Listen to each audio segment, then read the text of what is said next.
Ongi etorri Gutun Zuria Bilbao letren nazioarteko jaialdira. Jarraian, idazkuntza eta itzulpena, izurrak, puntadak, tolesak, izeneko solasaldia izango da Miren Agur Meaberen eta Eduardo Mogaren artean. Miren Agur Meabe idazlea, itzultzailea eta BBK Gutun Zuria Bilbao sariaren irabazlea da. Eta Eduardo Moga irakurketa sustatzeko planaren koordinatzailea eta itzultzailea da. Solasaldi honetan, biek batera duten bi literatura lanez jardungo dute. Sortzaile eta itzultzaile lanez, batez ere, poesia generoaz. Bienvenidas y bienvenidos a Gutun Zuria Bilbao, Festival Internacional de las Letras. A continuación tendrá lugar la conversación titulada Escritura y Traducción, frunces, puntadas, pliegues, entre la escritora y traductora Miren Agur Meabe, Premio BBK Gutun Zuria Bilbao, y Eduardo Moga, director de la Editora Regional de Extremadura, coordinador del Plan de Fomento de la Lectura y traductor. En su conversación hablarán sobre las dos ocupaciones literarias que comparten, la creativa y la traductora, en especial sobre el género de la poesía.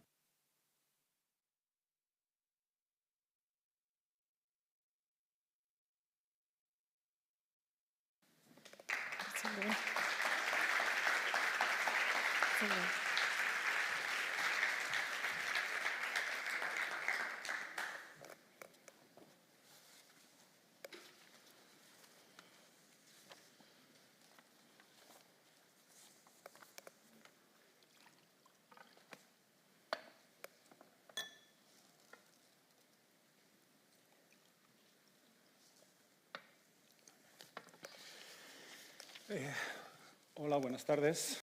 Arratsaldeon, plazera da,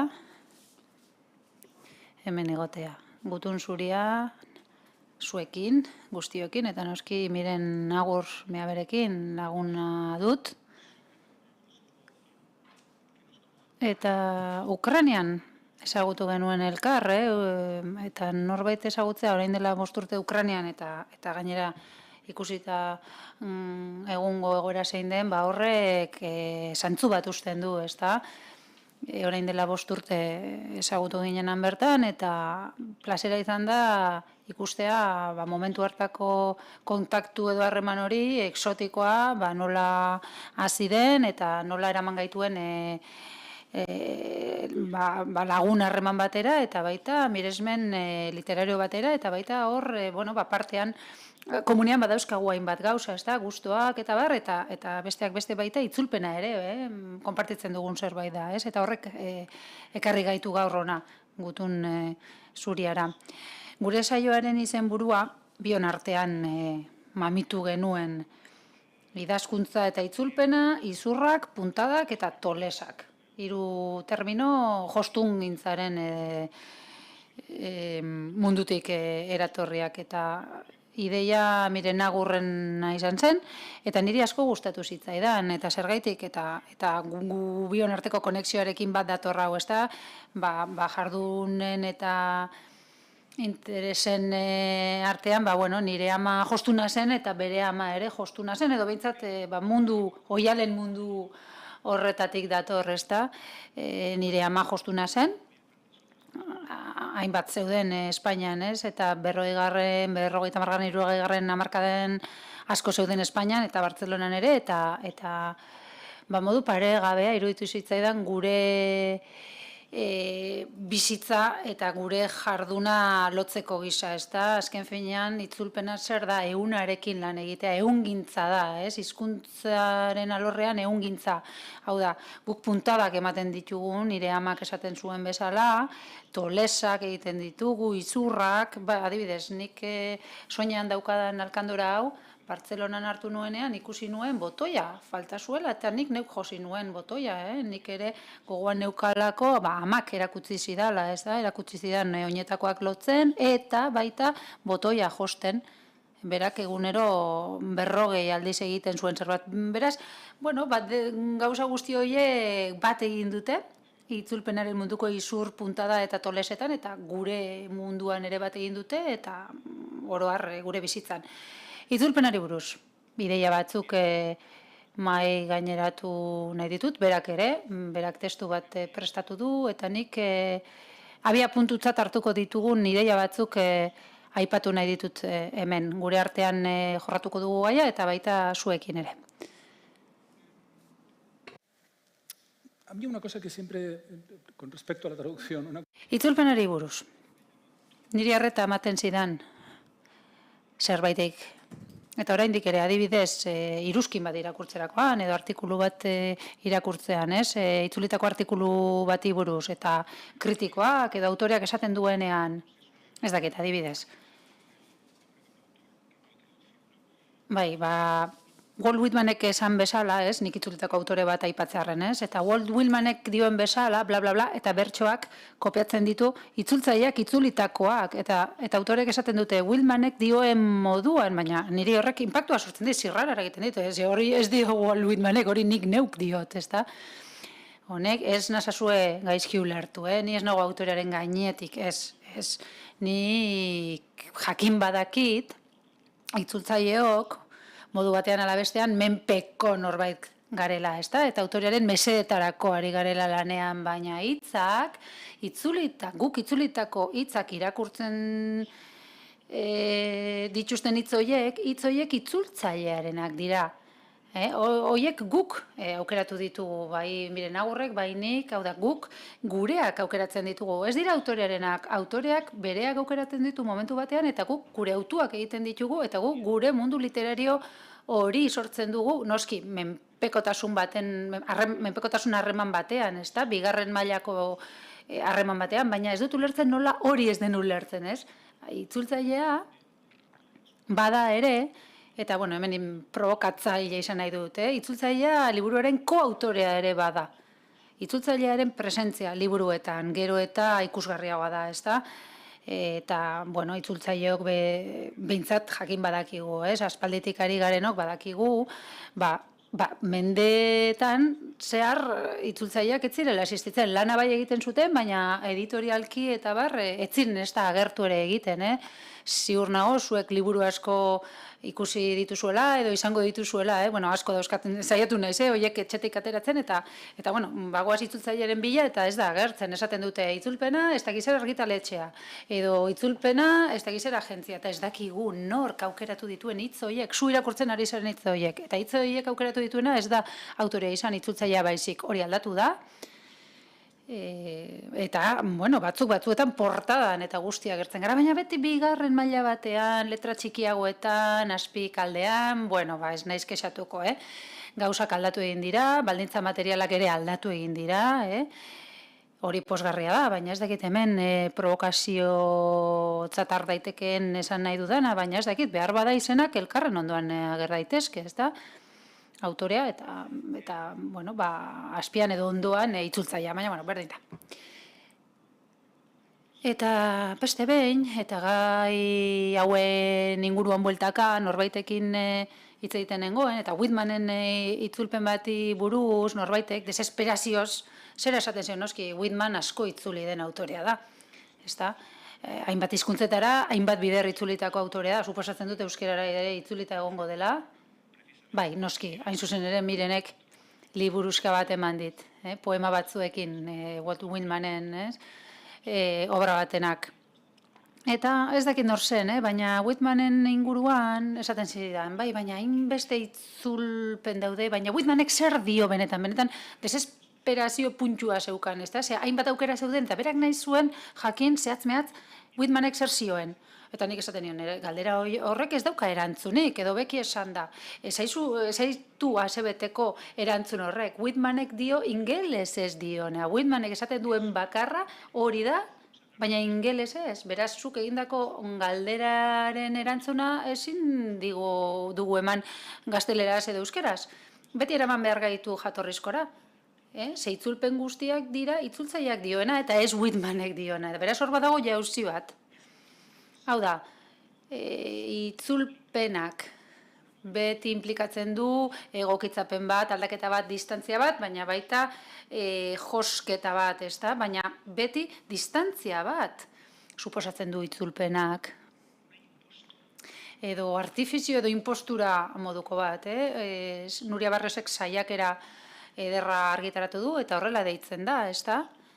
ez dakit, la impostura edo la impostora, ez dakit figurari buruz edo pertsonari buruz ari den, ez da? Azken finean itzultzaileok engainatu egiten dugu, ez? Aktoreen gisa, hau da, gu beste baten azalean jartzen gara, beste pertsonaia edo beste testu edo beste ahots batzuen azalean jartzen gara, beste lenguaia batzuen azalean, hoiekin realitate literario hori errepresentatzeko edo beraien izenean, ez da? Egiteko, eta gai honi bueltak eman da, bueno, nik itzultzaile nahikotxo ezagutzen ditut, eta bata inor ere ez da eskuin muturrekorik, ez da? Aktoren munduan gertatzen den bezala, ez da? Normalean aktoreak eskertiarrak izaten dira, ez da? Edo argi eta garbi eskertiarrak dira, militanteak, bueno, badakit hemen lorategi batean sartzen ari naizela, baina uste dut onerako topaguneak ere horretarako direla, ez? Bestela ez daukate hainbeste interesik, baina bitxia da, ez da? Bitxia, badaude hainbat alor profesionalak, non eskuin muturreko ahotsa, hau da fatxen ahotsa, ez dena hainbeste entzuten. Eta nire esperientzian gainera, itzultzaileen artean ez dut inor ezagutzen, gutxienez liberalak dira, edo eskertiarrak, eta batzuk nahiko radikalak ere. Eta aktoren kasuan berdin, eta beste sektore batzuetan ere bai. Actores y mineros. Mehatzaileen artean ere berdin, ez? Hau da, aktoreak, itzultzaileak eta mehatzariak.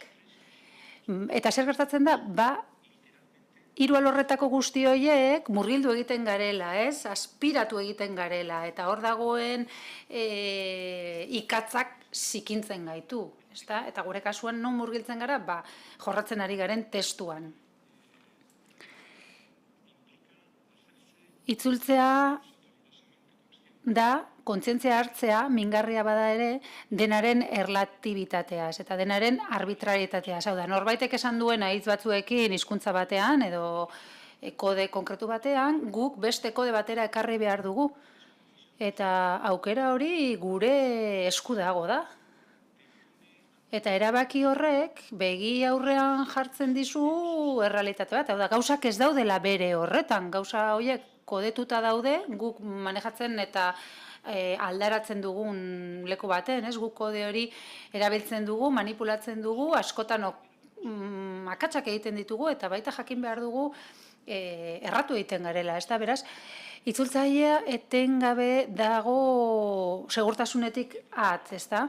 El Rotoren bineta batean, El Paisen, ikusi nuen behin, eta, bueno, niretzat Espainiako tiporik askarrenetarikoa da, eta pertsonaia bat beti agertzen dira horrelako pertsonaia ilunak, ez da, bere irudietan, eta esaten zuen, niri segurtasunak klaustrofobia ematen dit, ez da? Eta, bueno, enmarkatuta daukat, egunkaritik ateratakoa. Eta ni itzultzaile gisa ere horrela sentitzen naiz, ez da? Ziurtasunek klaustrofobia ematen didate, eta nire lana hain zuzen ere da hori haustea. Hau da, jatorrizko hizkuntzaren ziurtasun hori haustea. Hau da, gauzak ezin daitezke soilik modu batean identifikita, edo adierazpen modu bakarrarekin, ez? Hori ez da existitzen, eta existitzen bada, ez da benetazkoa, beraz, hor ziurgabetasun ez horretan lan egiten dugu, noski, baina hizkuntzak menperatu behar dira, ez? Nondik itzultzen dugun eta nora itzultzen dugun, ez? Xede hizkuntza hori ezagutu behar da, baina hori irizpide teknikoa da, Hau da, itzulpenaren hurbilketa existentziala beste bada, eta horretan dago oinarrituta, dudan dago oinarrituta, eta niri horrek izugarri estresatzen nau, baina asumituta daukat. Horrek definitzen du gure lana, dudak. Eta pentsatzen, etengabe, ia heldu gara formulazio honenera, bakoitza bere pentsamenduarekin, bere esperientziarekin, bere sentsibilitatearekin, eta bere borondatearekin. Klaro, bizitza honetan zerk estresatzen du, bada aukeratzeak, ez da? Ez badugu ezer aukeratu behar, eta hor pixkat flotatzen ari bagara, edertu, ez? Hori baina gutxitan gertatzen da, eta hori oso ondo dago, ez? Lasaitasun edo baretasun hori, baina erabakiak hartu beharra, bueno, horrek gauzak zailtzen dizkigu, ez da? Eta urduri jartzen gaitu. eta itzultzaileak etengabe egin behar du hori, ez da? Erabakiak hartu behar ditu etengabe. Hitz bakoitza erabaki behar dugu, guk erabaki behar dugu, ze ordain den egokiena, ez da? Itzultzen ari garenean definitu behar dugu, edo erabaki behar dugu baita erabiltzen dugun koma oro, pausa oro, eta tonua ere. Tonua funtsezkoa da. Funtsezkoa da, eta itzultzaile automatikoek, eta badakit asko daudela, eta batzuk oso onak direla, eta uste dut, urte batzuen buruan, behar bada gu geu baino hobeak izango dira, baina egun itzultzaile automatikoak besterik ez dira, eta itzultzaile automatikoek ez dute hori egiten, ez? Aiei bost tonua, aiei bost hizkuntzaren musikalitatea, edo hitzen asala, ez? Ez daude horretarako programatuta, ez? Hori ez dute antzematen, baina hori garrantzitsua da. Zer tonu eman behar digun, zer ritmo eman behar digun momentu bakoitzean, edo ze itzal utzi behar dira, ze iluntasun utzi behar diren hor, ezta? Eta erabaki hori etengabea da, eta arazoak sortzen ditu, noski. Denbora gutxi daukagu, beraz honekin bukatzen dut, eta Mireni emango diotitza orain, bai? Eskerrik asko ba, gure josturak, isurrak eta tolesak konpartitziarren. Sarrera labur batekin hasiko naiz, euskaraz egingo dut eta ondoren gaztelaniaz arituko gara solasean. Testu bat ekarri dut, neure ideak egituratu eta hobeto laburbiltzekotan. Euskeraz, itzuli esaten da latinezko traduzere. Hala ere, itzuli hitzak beste adiera hauek ere baditu, besteak beste. Bihurtu, bihurrikatu, irauli, bueltak eman, artestu, aldatu, bilakatu, pasatu, edota alderantzikatu. Denotazio hori guztiek iradokitzen digute zer jardun mota den itzuli traduzere. Sukaldaria izan naiz, monja izan orduko, hemen gaztelaniazko modismo baten kalko garbi egiten ari naiz nahita, ezta? Alegia, nire lehen eskailera maila idazkuntza da. Geroago hasi nintzen idazkuntza konbinatzen autoitzulpenarekin eta itzulpenarekin. Beraz, lehen maila horretatik ekingo diot gogoeta honi idazkuntzatik. Eguneroko bizimoduko errutinen, posen eta mingostasunen artean, norberaren burua ezagutzeko esperientzia dugu idaztea. Idazte prozesuaren bidez, hainbat errebelazio jasotzen ditugu. Enaizari jainkozko errebelazio ez, baizik eta bizipen batetik abiatutako hausnarketa idatzitik eratortzen den jakintzaz, ondorioez edota kontsolazioaz. Errebelazio horiek gure ni sakonari eta munduari lotzen gaituzte, batzuetan adiskidetuz eta beste batzuetan ez. Idazle gisa, atsegingo nuke irakurleak nik neuk testuarekiko sortu dudan harreman emozional bera sortzea. Horren bestez, itzultzaile gisa ere gauza bera nahiko nuke, itzultzea ekintza zirraragarri eta hunkigarria delako. Lantzen ari garen obrari, geure honen aiartzean, obra horrekiko atxikimendua, afektibitatea garatzen zaigu. Obrarekiko eta baliteke baita egilearekiko ere. Itzulpenak beti egiten dio aurre antzeman ezina den zerbaiti, hola edo hala kudeatu beharreko hainbat ezintasuni. Itzultzea alternatibak bilatzea da, edo erabakiak hartzea. Bilaketa horretan, norberaren sormena sartzen da jokoan, eta lankide bihurtzen da, kolaboratzailea. Partaidetza dauka jatorrizko testuan. Hori dela eta, ohikoa da jatorrizkoaren egileak arrostasun sentsazioa izatea bere obraren itzulpena lehen aldiz hartzen duenean. Irakurtzen ari den hori ez dela berak idatzi duena. Ahots hori ez dela erabat berea. Eta hala da, itzultzea idazleari hitzak ematea delako, baina ez bere ahotsa. inor ezin delako izan inoren ahotsa. Gizaki bakoitzaren burmuinak bere mekanismoak ditu pentsamentua egituratzeko lengoaiaren bitartez. Demagun, jatorrizkoaren eta itzulpenaren arteko konparazio bat. Esango nuke, testua gorputz bera dela, baina bi soineko desberdinekin jantzita. Edo paisaia bera, baina kolore desberdinekin margotuta. Alandase, birmoldatu edo nabartu egingo nuke uste zabalau. Askotan esaten da, itzulpen orotan galtzen dela zerbait. Ta galtzen da, bai, baina baita irabazi ere. Zergaitik. Lehen esan bezala, itzulpena berridazketa bat denez, aukera eskaintzen duelako, zuzentzeko, osatzeko eta aberasteko. Jatorrizkoari fideltasuna zor zaio, filosofian, zuzenbidean, zientzietan, edo testua interpretatzeko orduan subjetibitatearentzat tokirik ez dagoen arloetan, baina hori ezinezkoa da literaturan, areago poesian. Itzulpen kontuetan ez dago arrazoi absoluturik, ez da araudirik ere. Gaur-gaurkoz, nire puntu kardinalak honako hauek dira. Lehenengoa, zentzua gordetzea. Bigarrena, atmosfera ekartzea. Behin irakurri nion Manuel Borras editoreari esaldi bat orain parafrasatuko dudana.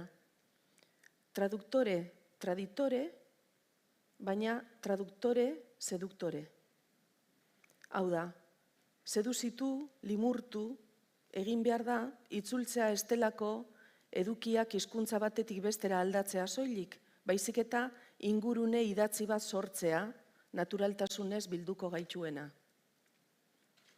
Hirugarren puntu kardinala, hau psikologikoa da.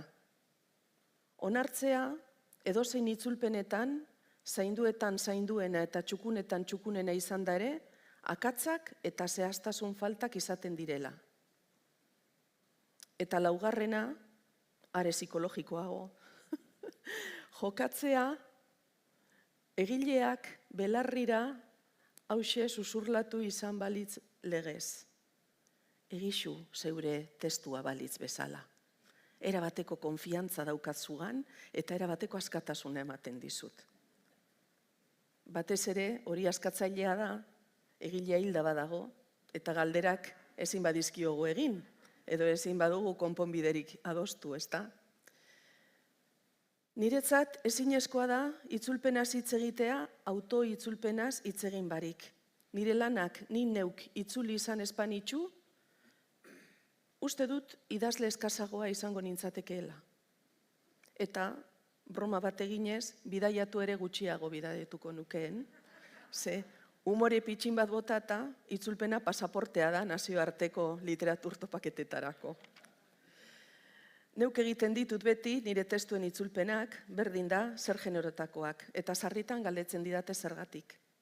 Barne motivazio sendoa da. Lehenik eta behin, idatzitakoa hobeto ikusten dudalako beste hizkuntzatik begiratzen diodanean. Hobeto ikusten dut batez ere akatsak. Eta autoitzultzeak nire lanaren gaineko kontrola ematen dit. Honetan, aitortu behar dut, joera autoprotekzionista nabarmena dudala. Bestalde batetik, nire literaturrizkera gaztelaniaz probatzea, ariketa formal interesgarria da, egoera berrietarako irakasbidea, sorrere hizkuntzatik xede hizkuntzara aldatzean, testuari beste ego batzuk jaioko baliztzaizkio bezala, ezta? Eta ego horiek aldi berean, egada zabalagoa albidetzen diote jatorrizkoari, behintzat une horretan jatorrizkoa ukitzeko aukera baldin baduzu. Autoitzulpenak egitean, lizentzia ugari ematen dizkion neure buruari, adibidez, eremu semantikoa zabaldu, pasarteak berregituratu, makulu hitzak ordezkatu, onomatopeia gutxitu, beti eragingarritasun estetikoa irabazteko eta edukia gehiago zorrosteko. ez dakit neurri ortodoxoak diren. Niretzat, baleko taktikak dira. Itzulpenaren aldaezintasun klasikoa, nire ustez, ikuspegi hori malgutu beharra dago. Zergatik, iruditzen zaidalako testua biziri dagoela, zerbait organikoa dela eta aldizka aldaketak sustatzen dituela. Eta amaitzeko, esango nuke beharrezkoa deritxo dela hemen etorain pluraltasunaren aldeko elkartasun keinu publikoa egitea. Etorretarako Miguel Casadoren aipu bat hartzen dut. Oso adierazgarria, geroago eta gutxiago ulertzen den mundu globalizatzaile honetan.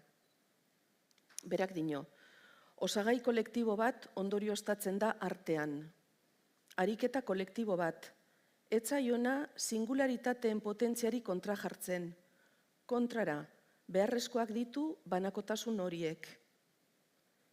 Instituzionalizatzeari uko egingo dion kolektibotasuna elikatzeko, hierarkiak eta sailkapenak arbuiatuko dituen kolektibotasuna jagoteko, kolektibotasun lankide, plural eta antizentralista. Hizkuntzak ondare aberazgarriak dira, ez oztopoak edo kalteak. Eta honetan utziko nuke nire sarrera, bat gatoz, venimos, estamos de acuerdo en algunas de nuestras... Bat gatoz, gure ideietako batzuetan, eta orain solasariekin diezaiokegu, ez da? Bai, ez gara konturatzen denboraren iraganaz, baina aurrean kronometro bat jartzen badizute, argi geratzen zaizu zer denbora gutxi geratzen zaizun. Ezakit zuei gauza bera gertatuko zaizuen, baietz espero dut. Ongi. Helburua bazen ere gai hauen inguruan hitz egitea topaketa honetan. Eta nik galdetu nahi nizun, miren, zuk esan duzuna, nik jarraitu dut gaztelaniazko idatzizko bertsio horretan, berak idatzitako horretan, eta nik ez dute praktikatzen, baina berak dagoeneko aipatu du autoitzulpena badagertakari interesgarria, eta aipatu duenez ez naiz orain horretan sartuko, baina amaieran aipatzen duzu itzulpen kolektiboa, eta hori izugarri gustatzen zait. Nik beti eduki dut susmo bat, eta nik beti sinetsi izan dut artearen ariketa individualean. Artea betidanek iruditu zait gauza oso intimoa, individuala, eta besteren ezina, sortzaile gisa. Baina, itzultzaile gisa nire susmoa beti kontrakoa izan da, iruditzen zait, itzulpenik onenako matxoen artean beti, lehen esan duanarekin lotuta, aukerekin eta barrekin lotuta, beti iruditu zait aukera kolektiboa izango dela onena. Non lenguaia eta hizkuntza hori, jatorrizko testu hori interpretatzeko moduek elkar osatzen dute, eta ehun bat sortzen duten, bilbe bat sortzen duten, eta horrela ehun hori izango da aldi berean trinkoa eta malgua. Beti iruditu zait hala izango zela, baina ezin izan dut alderatu. La Lagunan, unibertsitatean, Kanariaetan, badute itzulpen kolektiboko mintegi bat, Ande Sánchez Robainak bideratzen duena, aukerari baldin baduzue, benetan ikusi beraiek argitaratzen dituzten lanak. Oso interesgarri iruditzen zaidalako eta benetan maila oso honeko itzulpenak egiten dituzte. Beraz, nola ikusten duzu zuk itzulpen kolektiboa? Zuk zure burua itzuli duzu eta batzuetan hor harremanetan egontzara beste egileekin baduzu nola baiteko eskarmentua. Zer iruditzen zaizu? Iruditzen zait ez dela eskarmentu oso handia, ordu dana, baina iruditzen zait gero eta gehiago edatuagoa dagoela, gazteen artean batez ere gu ohituta gaude bakarrik lan egiten. Oso ohituta gaude, bakarrik idazten ez gaude ohituta, ez da hainbat eskurekin idazten.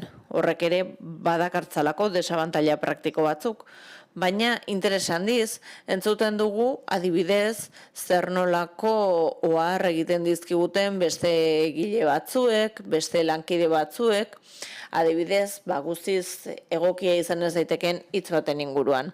Iruditzen zait gaur egun teknologiak aurrera egin ahala, itzulpen kolektiboak gero eta maizago gertatuko dela.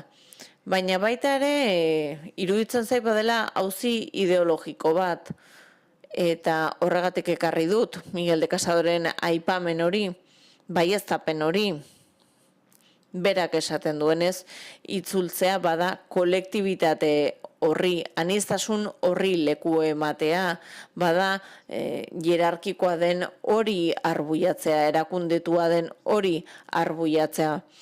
Eta hor, iruditzen zait, auzi ideologiko horri harrera handiagoa eta hobea egingo diotela gazte belaunaldiek, adibidez teknologia berrieken ohituago dauden horiek. Zure lana itzuli dute penintsulako beste hizkuntza askotara, aragoiera, besteak beste, ezan, nire ama bertakoa da, beraz hor daude kointzidentzia bitxi batzuk, katalanera ere itzuli dute zure lana, galegora ere bai, okerrez banago, eta zuk nola bizi izan duzu hori? Zuri bereziki interesatu izan zaizu, hizkuntza horietan proiekzio bat izatea, argitaletxeen erabakia izan da, kointzidentzia hutsa izan da, eta emaitzan nola ikusten duzu? Zer iruditzen zaizu penintsulako beste hizkuntzetan egindako lan hori?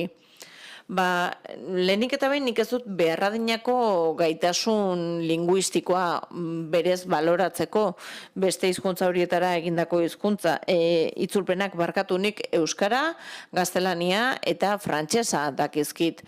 Eta horregatik ezin dute emaitza baloratu. Esango nuke, zortea izan dudala batzuetan, argitaletxeen beraien erabakia izan da, beraien arteko hitzarmen horiek direla eta nire lanak itzuli dituzte.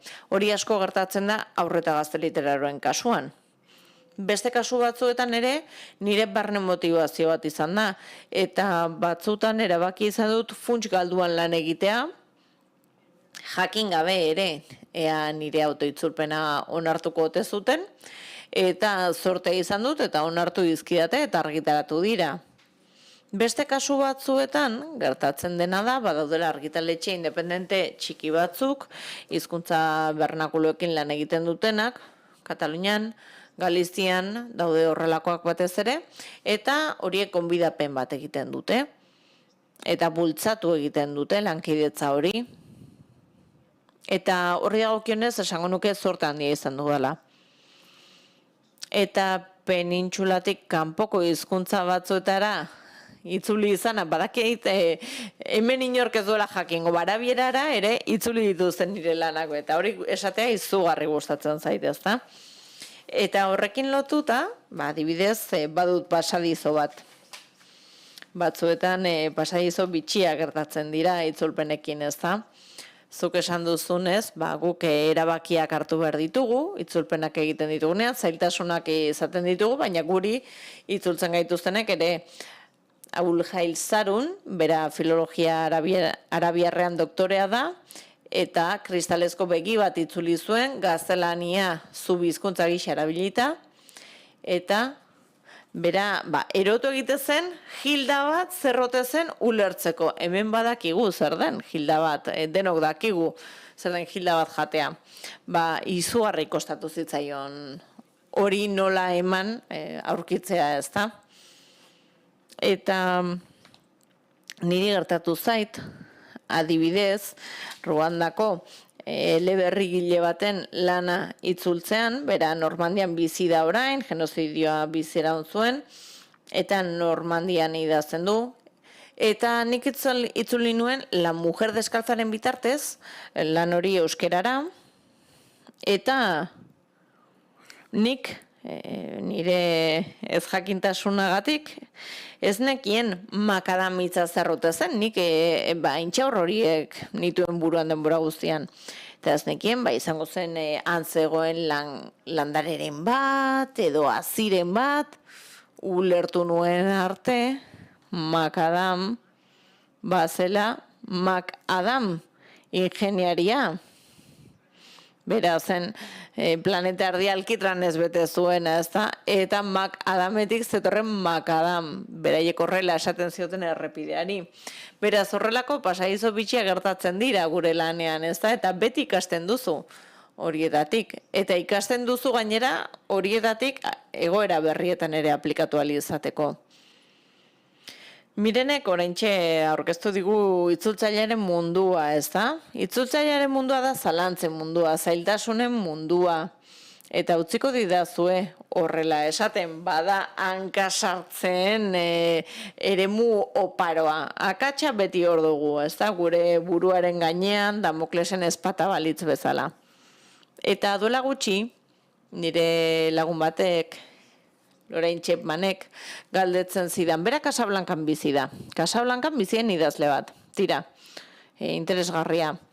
Bera galdetzen zidan. Erotu egin zelako, ea nola itzul ziteken, bera gaztelaniatik itutzen duelako, kastizo hitza. Nola itzuli ingelesera kastizo. Zuk Hilda ipatu duzu. Eta horretan pentsatzen hasten zara, eta bada termino zaila. Eta pixka bat beste pasadizo baten zertzela baten bateko, ni orain Ipar Ameriketako poeta baten obra itzutzen ari naiz, ez da argitaratua hemen, eta orain bere memoria batzuk argitaratuko dituzte. Memorias Don Ángel Bastardo. Eta hor esamolde bat erabiltzen du,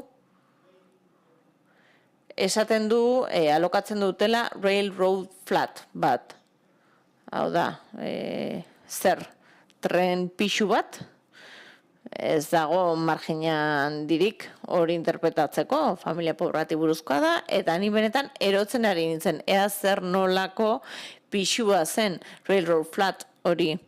Eta azkenean, Borgesek esango luken bezala, hiztegi guztiak akitu nitunean, oso zarra zen batean, aurkitu nuen railroad flat bat badela, 20. mendean, hiri handietan eraikitako pixu horiek, oso pobra zirenak, oso leku gutxi zegoen, etxe bizitza horiek egiteko, presio demografikoa zela eta, egiten zituzten, etxe bizitza batzuk korridorerik gabe, lau 6 logelarekin, logelatako bakoitzean, familia bizi zen, eta zure gelatik ateratzeko beste logela guztiak zerkatu behar zenituen korridorerik etzagolako. Eta horrela esaten zieten logela bakoitza bazelako tren baten kotxea bezalakoa, bakoitza.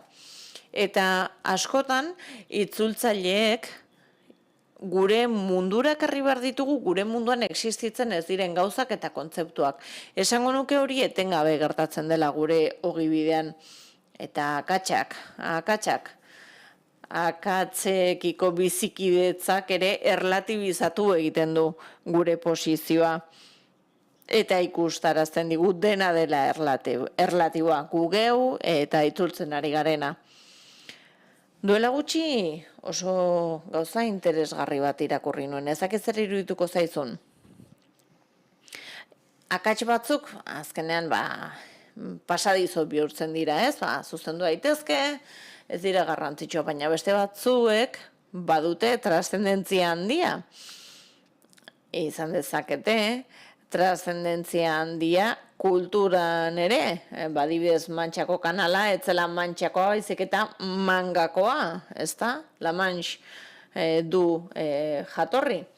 Edo, adibidez, Gamelua, etzela igarotzen, gaztelaniaz esaten den bezala, Jostorrotzaren begitik, baizik eta sokaren begitik.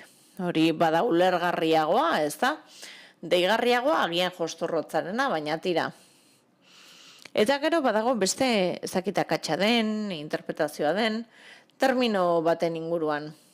Eta saiakera egile batek horren inguruan hausnartu du, eta horrek baldintzatu egin du zer nolako tratamendua eman zaion emakumeari mendebaldeko kulturan. Genesian, bi kontakizun daude, emakumea eta gizona nola sortu diren azaltzen duena. Lehenengoak berdintasunez kontatzen du, ezta? Gizona eta emakumea sortu zituen bere itxura berberarekin. Hor, berdintasunean sortzen dira, emea eta arra. Baina, bigarren kontakizun ospetsuago horretan, saietxarena aipatzen da, ezta? Buzinez egindako saietx horretatik, ateratzen da emakumea gizona bakarrik egon ez dadin.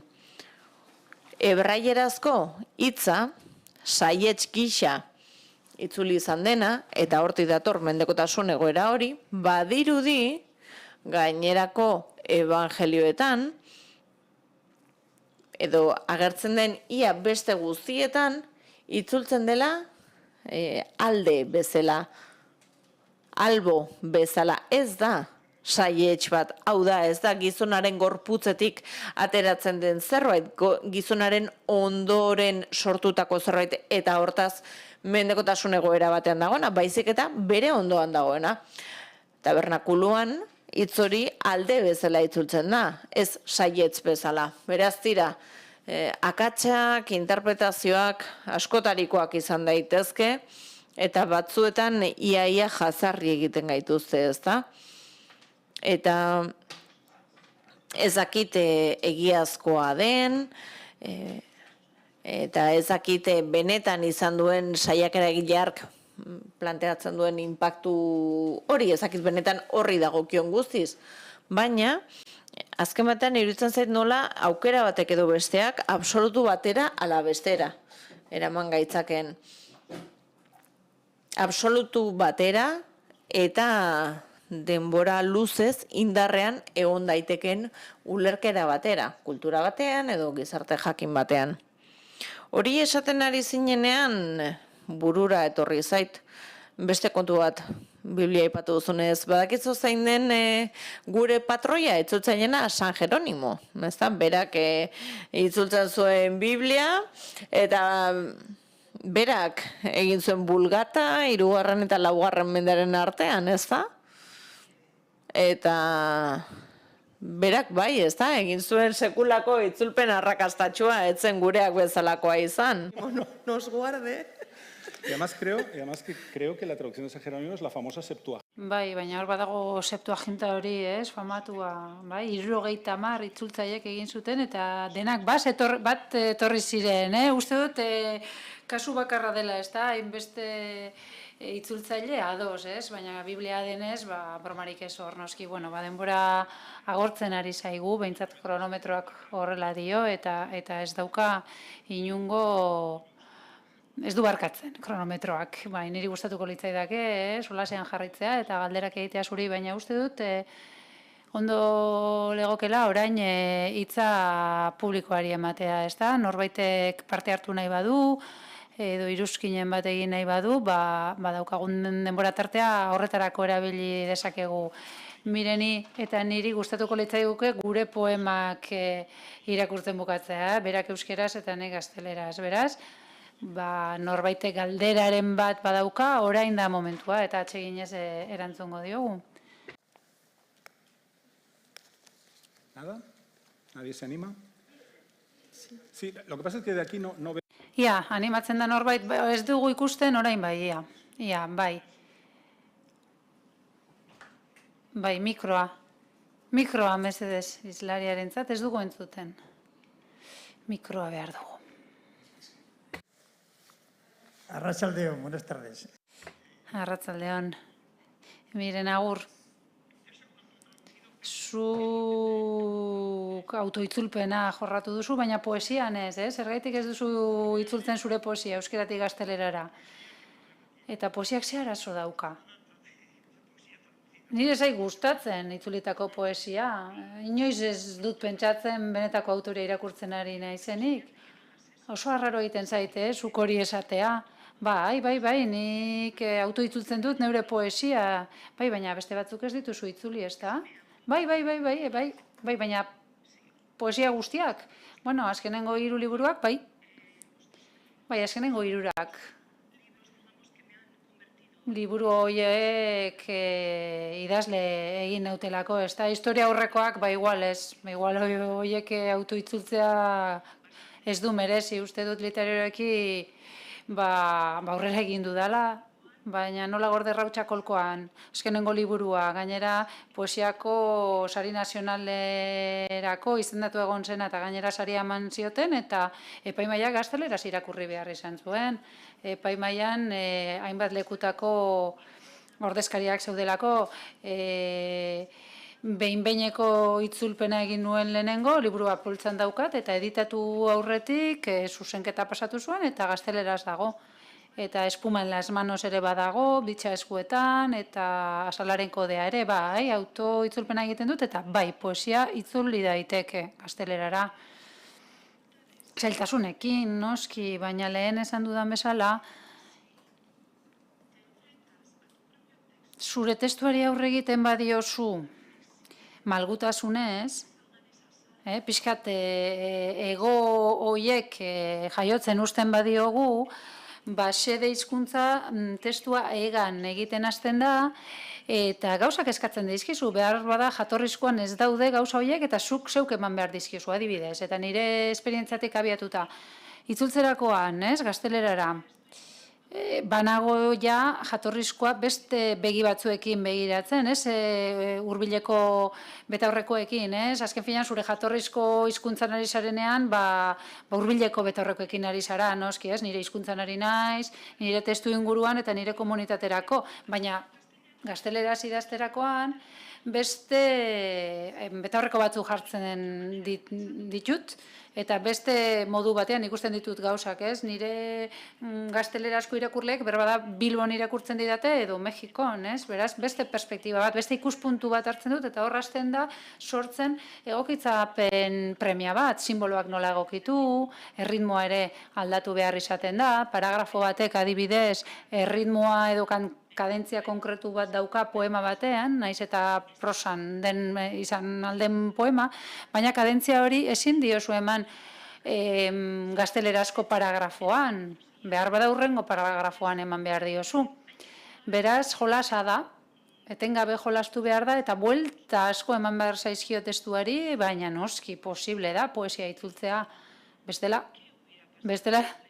zer gertatuko litzateke literaturaren historiarekin, zenbat autore, emakumezko eta gizonezko irakurri gabe geratuko ginatekeen hemen, lehen esan dut, beste baten ahotsa ezin izango gara izan, baina guk hitzak ematen dizkiogu besteari gure aukerekin, eta beti ere zintzotasun maksimoarekin, baina beti ere modu subjektiboan, eta hori da egiten duguna. Euskerazko testuan, adibidez,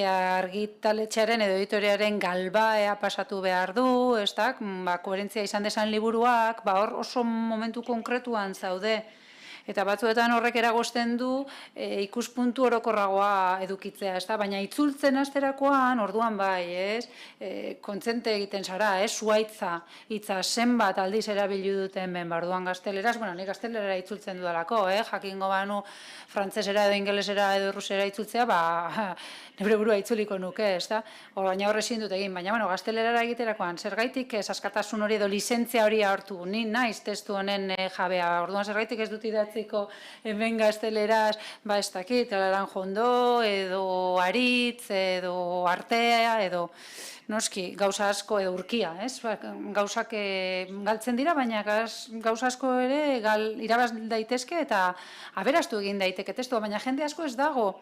fideltasuna galtzearen alde, nik egiten dut, baina neure testuetan. Beste autore batzuen testuetan, hor ahal badut kontsulta egiten diet, eta adostasunetara heltzen gara, noski, Mirenek aipatu duen hau, eztabaida konponezina da, eternoa, ia patata tortillak ipulera eman behar duen ala, Como tampoco resolveremos si es... Baina, ez dugu, hori ere ez dugu konponduko, itzulpenaren fideltasuna ere termino irristakorra da, fideltasuna edo askatasuna ez dugu konponduko, beti egongo dira bi eskola hor, eta orokorrean, batzuk korronte batean egongo dira, beste batzuk beste batean, neuk bueno, niri gehiago gustatzen zait, eta uste dut erosoagoa dela, eta gainera ondorio hobeak ematen ditula, edo emaitza hobeak ematen ditu, itzulpen libreago batek, ez hain fidela. Baina hor badago baita ikuspuntu pertsonala, nire gustoak hor badago, subjetibotasun bat noski, ez? Baina ez da gai paregabea dugu hau. Ez dakit, beste galderaren bat dagoen. Bai, kaixo miren. Txaro naiz. Txaro Nogueira, bueno, uste dut erantzun duzula, ez da? Traizioa, autorearekiko traizioa, eta aitu itzulpenean, nik galdetu nahi nizun zenbat bider, ez? Traizionatzen zenuen zeure burua, ez? Edo traizioa egiten zenion zeure buruari. Zergaitik, traizio hori egiteko, zer erabiltzen duzu edo zer eramaten zaitu horretara, ez? Behar bada alaiago basaude, edo tristeago, edo euria dagoen, ala egun eguzkitsua den, ala irakurtzen ari zaren arabera, ez? Uste dut erantzun duzula, baina galdera hori egin nahi nizun, ez da? Zeintzuk dira faktoreak, hau da, zergaitik aldatzen dituzu, maitasunagatik, testuari zor diodan amodioaren gatik, ez? Uste dut testu berria oso ondo gelditu behar dela, eta hobetzeko aukera badaukat, jatorrizkoarekin alderatuta, egiten dut. Itzulpena hobetzea ere bada, jatorrizkoa hobetzea edo ontzea, ez da? Berridazketa da. Beraz, denborak edo nire emozio gorak horrek ez dit eraginik egiten, baina adibidez, oztopo asko, suposatu zizkidan poema bat, liburu honetan dagoen poema bat. Hor Emilia Biri omenaldia egiten diet, Emily Dickinson eta Milia Lasturkoa. Milia Lasturkoa, oso pertsonaia maitagarria, imendetxako pertsonaia bada, eta bere aizpak abesten dio erditzerakoan, erditzerakoan hiltzen da, eta senarrak traizionatu duela, gainera, ez? Orduan hemen daukagu, Emily Dickinsonen iruditeria, Elurra Ogia eta Txoriak, eta badago Emilia Lasturkoaren elegia horren iruditeria, ez da? Giltzorta, aitaren etxeko giltzortza, zerutik erortzen den arlauza, eta nik euskarazko bertsioa egin nuen elegiaren metrika imitatuz, ez da? 16. mendekoa. Beraz, zailtasun ugari dira, noski, ez? Literalki gaztelerara ekartzeko. Horrek zer eskatzen zidan, estrofak egiterakoan, gazteleraz, kendu egin behar nituen, ez? Oso funtseskoak ez ziren elementuak, noski, baina beste batzuk kendu behar nituen. Ez dakit orain, ez dut gogoan, argi, baina jatorrizkoan adibidez jartzen zuen landare mota bat, eta gero gazteleraz beste bat jartzen nuen, ez? Baina, azken finean, xede hizkuntzaren erritmoak eskatzen zidan beste psila batzuk sartzea edo hitz berria sortzea, da horrelako traizioak dira, egiten ditugunak, untza adibidez, eta nik gero beste landare baten izena jartzea, ez da? Uste dut ulertu nauzuela, beti ere lana hobeto egiteko asmoz. 10 minutu eman dizkigute, luzapena eman digute, futbol partiduetan bezala, beraz, galderarik ez badago, badago, animo. Itzulpena 3. hizkuntza bat erabilita, hau da. Ez dakit, albanesetik euskerara edo japoniarretik euskerara. Zubi hizkuntzak, ez da, behar bada ez dauzkagu, pertsonak hizkuntza biak menderatzen dituztenak, itzulpen zuzen egiteko. 3. hizkuntza bat erabil daiteke eta hori oztopoa da itzultzailearentzat, ez da? Ze itzultzaile aukeratzen duzu, nola dakizu jatorrizkoarekiko fideltasuna mantentzen duzun ala ez, eta irakurlearen ikuspuntutik, momenturen batean esaten da, itzulpena zuzena izan denela ez, adibidez, Ismail Kadareren liburu bat, ez? Ez dakit, zuzenean egin den albaniarretik, ala ez badago modurik hori jakiteko? Jakin daiteke ez, argitaletxe serioek eta proiektu serioek, esaten dute, edo esaten ez badute ere jakin daiteke informazio hori kultura munduan ezaguna delako, beraz posible da. Eta bai, zuk esan duzun bezala, hor badago topo bikoitza, ez da, bi geruza pasa behar dira hor, eta geruza bakoitzak distantzia bat implikatzen du, ez da, urruntasun bat, ez da, eta lausotasun bat, bueno, zait asko gustatzen, ez? Baina, bueno, lausotasuna jatorrizkoarekiko, eta hori saiestezina da. Lehenengo geruza horri, jatorrizko hizkuntzatik zubi hizkuntza batera, horri zeurea gehitzen badiozu, ez da, zubi hizkuntza horretatik, edo bitartekari den hizkuntza horretatik zeurera, hor bi geruza gehitzen dizkiozu. Ez zaude jatorrizkoan jarduten, ez da, hor badago beste harreman bat, beste hizkuntza batekin ere harremanetan jartzen zara, beste obra batekin, eta horrek dakarrena dakar, lantzen ari garen eguna loditu egiten da, ez da, geruzak egiten zaizkio, eta normalean emaitza ez da hain fina izaten, ez da, naiz eta bitarteko hizkuntzaren itzulpena edo subhizkuntzaren itzulpena ona izan, ez da, baina estratuak dira gain jartzen ari direnak, eta noski horrek zailtasun handia suposatzen du. Ni saiatzen naiz horiei muzin egiten, ez? Baina erremediorik ez badaukat itzulpen horiek irakurtzeko, saiatzen naiz, ia bitarteko itzulpen hori ona den, ez? Askotan ez dakit, baina, saiatzen naiz jakiten ia serioa den, ia fidagarria den, eta ia, nik ondorio estatu dezakedan, ia jatorrizko hizkuntza menderatzen duen ala ez? Sakonki ezagutzen duen, eta irakurle gisa lan hori egin behar badut, ez? Itzulpen bikoitzaren aurrean egokitzen banaiz, egiten dut, ez? Baina uste dut hori dela, egin daitekeen bakarra, ez da? Oda, distantzia bikoitza hori salbatzeko egin dezakedana. Nik uste dut onena zuzeneko itzulpena dela, hau da, eskarmentu duen itzultzaile profesional batena, gainera, ezaguna dena, edizio elebidunetan, eta, gauza asko utzi ditugu, aipatu gai, baina baita prosa, ez da, zergaitik ez, elebidunak egin, zergaitik prosa asko gauza, normalean poesian, aleak elebidunak izaten dira, prestigioa ematen du, baina prosan adibidez, Javier Mariasek zuzendutako bilduma bat badago, eta prosasko testua, normalean Erresuma Batuko autorena, hor agertzen zen baita itzulpena. Hau da, gaztelerazko itzulpenak alboan baseukan jatorrizkoa, ingelesez. Hor usten dut, baina itzulpen bikoitzak arazoa dira, noski, ez?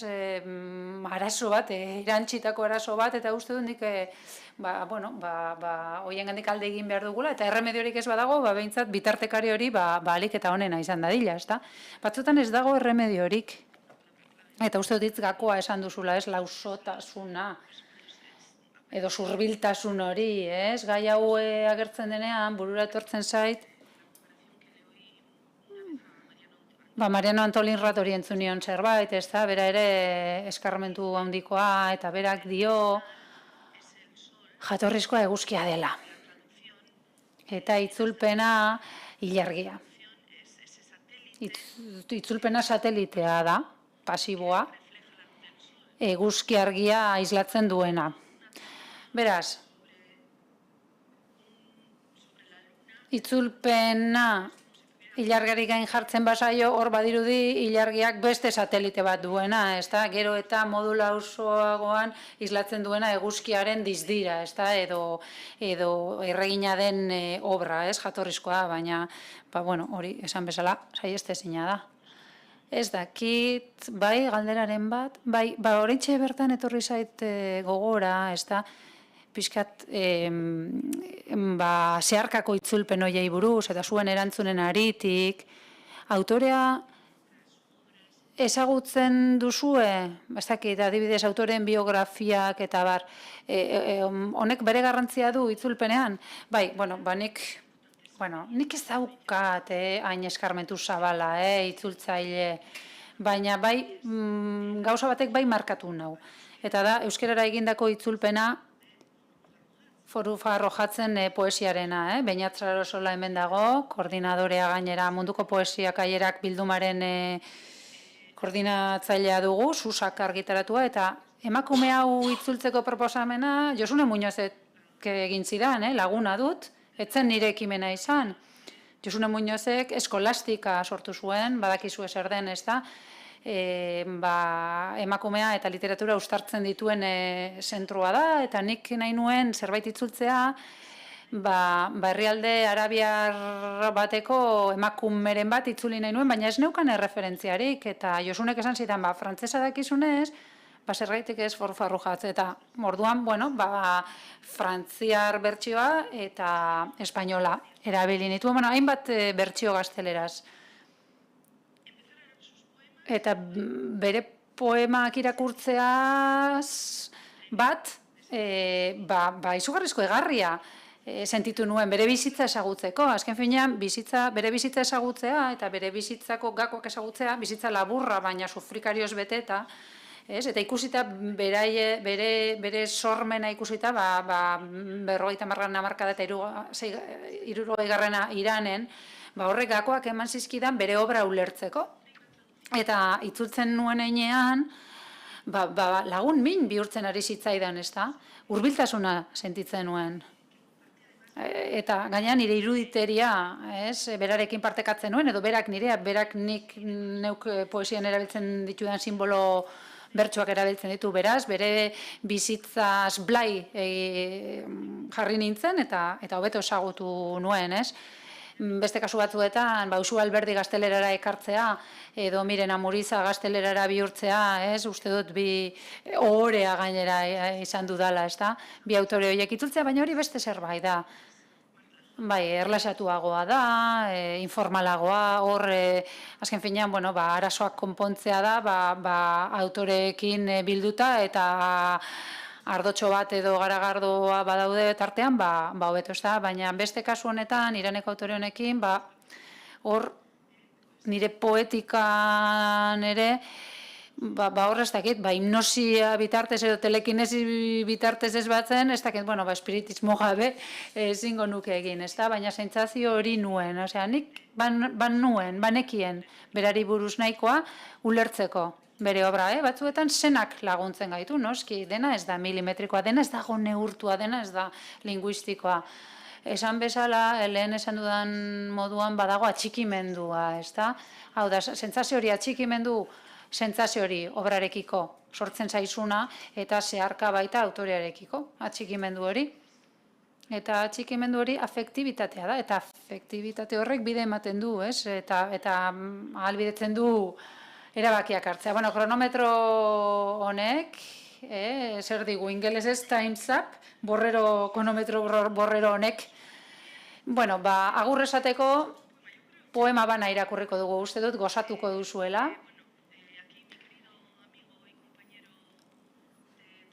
Nire lagun Eduardo, uste dut, ahotsik, gaztelerazko ahotsik ozen eta nabarmenetarikoa dugu, ez da, intelektuala da gainera, benetako intelektuala, eta bere literaturan, bere poesian, 18 poema liburu baino gehiago idatzi dituzu, azkarra esaten da. Eta niri kolpatzen nau zuk esandako zerbait, ez da, zure obra guztia heriotzaren aurkako errebeldia ekimen bat da, ez da? Sorpresa lexikoz beteta dago zure poesia, hiztegia ere izugarria da, hor burua beste leku batzuetara eramaten zaitu, ez da? Beraz, gonbitatzen ditut, Pretestosek argitaratutako liburu bateko poema bat irakurtzera gonbitatzen zaitu, Tu no morirás izenekoa, eta poema irakurri horretik mesedez, azaldu izenburu hori, Tu no morirás. Niretzat, hori Gabriel Marcelen aforismo baten antzerakoa da, ez da? Berak zer dio, norbait maitatzea da esatea zu inoiz ez zara hilko. Ez dakit, titulua hortik datorren edo harremanen bat daukan, esaten duzulako baita, eta honek ere astindu egin dinduen, esaldi honek jarraituko dut esaten errautsetan zerbait gelditzen bada, ez da, eta errautzei buruz nik zerbait badakit, ez, eta hori diot, nire liburuari buruz txantxetan, ez. Bai, tituloa, nik momentu batean sentitu nuen zerbait zen, ezta? Maite dudan pertsona bat, naiz eta berarekin ez nagoen orain, ezta? Eta hor zirrara handi bat sortu nuen, eta nik asko maite nuen pertsona hori, eta pentsatzen nuen, nik hainbeste maite nuen norbait ezin zela hil. Ez da, maite dugun pertsonak, edo intentsitatez maite dugun pertsonak ezin dira hil. Ezinezkoa da haiek hiltzea, ni bai, hil naiteke, ez da? Noski, azken momenturaino utzi nahi dut, itxarongo dut, baina bai, ni hil naiteke, ez da? Baina beste guztiak, bai, ez, baina pertsona konkretu hori, eta goera horretan ezin zen hil, eta nik honela sentitzen nuen, ez da? Zena zen, edo, pentsamendu inoso bat, baina nik horrela sentitzen nuen, eta horrela maitasun ezari buruzko liburu batean jarri nahi izan nuen, baina testu inguru pixkat eman nahi dut, eta labur egingo dut. Liburuaren atal batean dago hau, eta ni hor, itzultzaile lanetan jartzen naiz berriz ere, kasu honetan poeta gisa, baina hor, historiako eta literaturako pertsonaia batzuen azalean jartzen naiz, pasioak bizi dituztenak, ezta? Eta emakume baten ahotsa hartzen dut, edo behintzat saiatzen naiz, ezta? Eta hori Portugaleko monja hori, ezta? Mariana Alcoforado zen 17. mendeko monja, klausura konbentu batean bizi zen, eta Frantziako militar batez maite mindu zen, asko zeuden horrelakoak espedizio horiek, orain ere Europan badaude, ezagutu ziren, maite mindu egin ziren, badirudi harreman bat eukizutela, konbentuan bertan, baina militarra, hau da, Frantziako espedizio hori Parisera bueltatu zen, galdu egin zen, eta bera maite minduta gelditu zen, eta errekuperatu nahi izan zuen eskutitzak bidaltzea, hau da, hor mezu performatibo bat zegoen, hau da, berak gutu nahien bitartez nahi zuen militar hori berreskuratzea, ez da nahi zuena, berak maite zuena bueltatzea, ez da? Badago hor filologia eztabaida zabala, ez dakigu, jatorriz nola idatzi zituen. Frantsesez daudelako jatorriz, baina ez dakigu Portugaleko monja horrek frantsesez idatzi zuen, baina posible da, kultura zabalekoak zirelako monja horiek eta gai zirelako frantsesez idazteko, baina badirudi bere editoriak idatzi dituela, hori da egun daukagun susmoa, eta nahi zutena zen pixkat, arrakasta komertziala, ez da honelako historia, berez historia bitxia da, beraz, emakume horren ahotsean, kokatzen naiz ni, prosan egindako poema da, eta berak maitale frantsesari idatzi alzion eskutitzak bat zen, ez?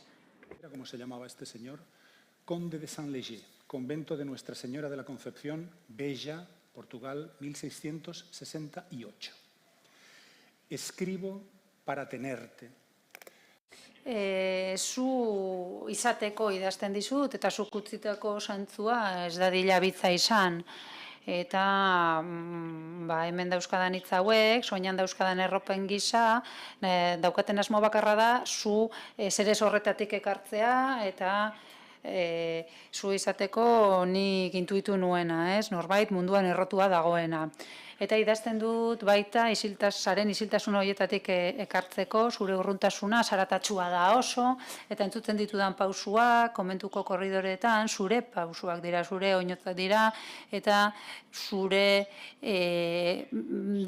ez daukadan miaren errealitateak, geruzak edo itzalak proiektatzen ditu, eta inpazientzia sentitzen dut, agonia sentitzen dut, mesedez, erruki, otoi, izan, kendu toka hau, pisua duen toka hau, kendu habitoak, ezetasun hau kendu, eguneroko hiltzea kendu, eta nahi dudana da zu euki, zu entzun, eta zu bizitzea, esan, mesedez, utz esadazu zu edukitzen, eta, jarri nire gainean eta itzali argi hau eta izan zu argia ni gau horretan, iluntasun horretan galtzeko, entzun, gutun honetan esaten den entzun atzean dagoen mina eta, amodioaren kateetara entregatu haien premiara, nire zeldako lehiotik ikusten dut zuk zeharkatutako espazioa. Etzara, baina ikusten zaitut ez zaude, baina hor zaude saldian eta zure izena esaten dut mortifikazio bakoitzean eta otoitz bakoitzean idazten dut. Zuk argitasun hau posoi dezasun, zu etor zaitezen naiz eta inoiz joan etzaren, eta zuk nahi dut nire gurutzean sartzea eta zure pisuarekin min hau arintzea. Usaina dago, espezie usaina dago, sukaldean, gaua badator, gauak zikintzen du zure utztasuna eta nire desesperazioa. Mahai honetatik, mahai honek desioaren pisua jasotzen du, eta argizari honek zuk nire entregatutakoa entregatzen du, eta idazten dut ikusten zaitu dalako etengabe, eta isiluneak eta zure hitzek nigana ekartzen zaituztelako, eta nire okela zurea egiten dutelako.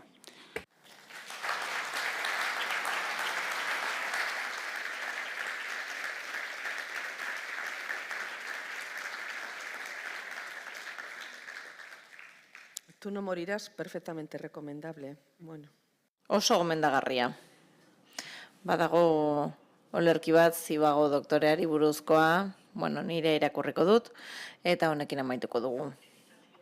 Dorothy Parkerren estilora. Lau gauza hauek enduta, hobeto biziko nintzateken amodio batzuk, lanbide hura, soberako kiloak, eta idazteko grina. Semeak berenez asmaturiko kontraepitafioa. Ez egin kasurik.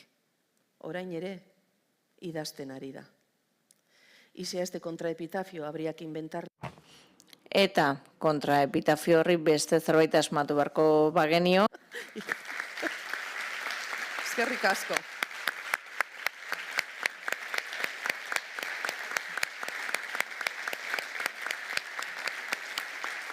Eskerrik asko.